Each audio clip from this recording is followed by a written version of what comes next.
everyone, and welcome back to Historically Inaccurate. Oftentimes history can feel pointless, but my job is to make it a little less that way.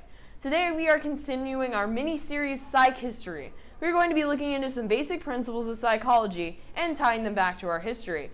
Whether you're here for the history or the psychology, you are bound to learn something new. The trilogy is complete. Welcome to the special, not boring, third episode of PsycHistory. Yeah! Today we are going to be exploring the science of change and how it applies to our history. Speaking of change, if you haven't noticed yet, every episode we have added something new to our setup. This episode is no different. As you can see, we have our brand new class pet. His name is Bill, and he will be helping Ryan out with the editing. Yay! Anyways, change is the worst, not the currency kind, although it is the worst when it's in your pocket jingling.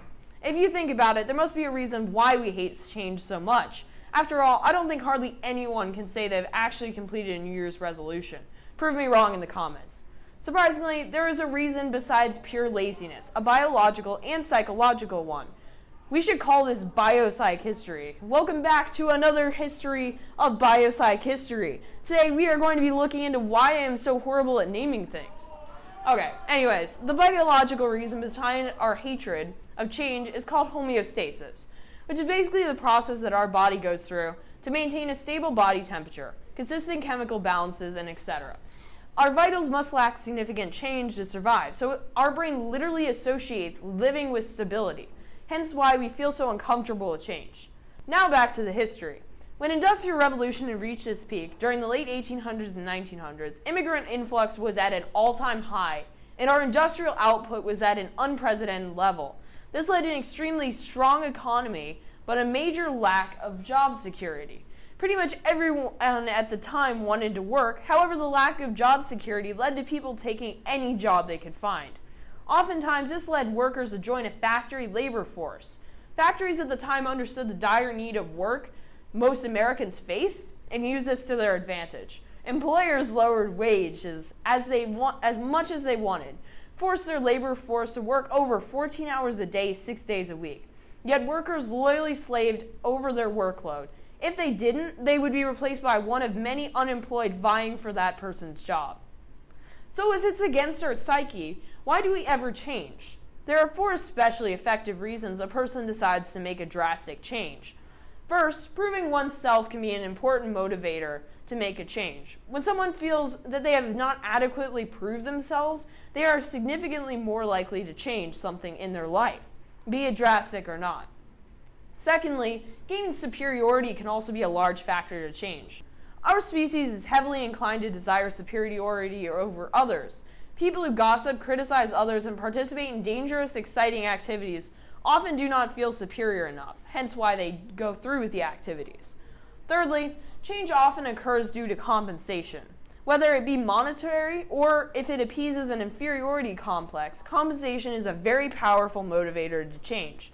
Think of all the people that moved to an entirely new country for a raise. This is a great example of how this principle works. Lastly, gaining attention plays a vital role in changing one's life.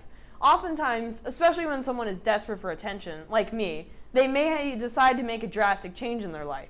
A great example of this is us. We created a YouTube channel and spent hours slaving away at scripts, research, and editing, just so you can enjoy yourself.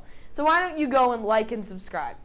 During the period of industrialization, huge changes were taking place, both by the government and businesses. Obviously, industrialism was literally built off of the advances in technology.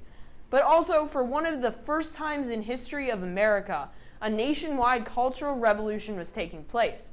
Throughout the country, labor unions were banding together, advocating for the rights of abused workers. These workers were so exhausted and overworked that they were literally willing to risk the only job that they may ever have to make a change. This is an awesome example of the sheer willpower needed to change your way of life. The trust that these brave souls placed in their cause provided extraordinary results, ones lasting until modern day.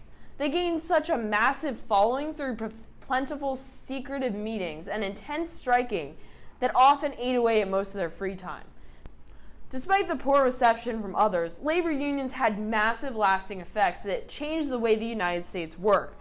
Much of the benefits we enjoy today when working are attributed to labor union strikes of the time, including minimum wage, health insurance, vacation time, on-site resources, and even retirement. So next time you're enjoying your paid vacation time, remember what those labor union strikes achieved all those years ago. And that is all I have on the science of change. I really hope you enjoyed this video and that you will use some of this new knowledge of the past sometime in the future. I'm Professor Will, and this has been PsycHistory. Yeah. Reaching for the confetti gun. Do it. Hey!